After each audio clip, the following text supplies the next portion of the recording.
बऱ्याच लोकांकडनं अशी विचारणा होते आहे की शेवटच्या गुरुवारी एकादशी येत असल्या कारणानं उद्यापन करायचे की नाही, अशा बऱ्याच शंका किंवा अशी प्रश्न माझ्यापर्यंत येतात आहेत.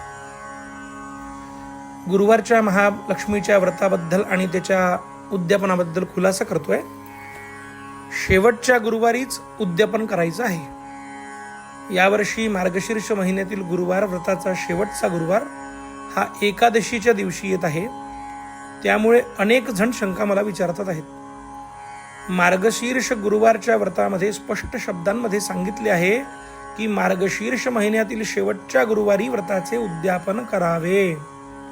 मार्गशीर्ष गुरुवार व्रत व एकादशी हे पूर्णपणे भिन्न भिन्न आहेत, म्हणजेच वेगळी व्रते आहेत. दोन्हींचा काहीही संबंध नाही.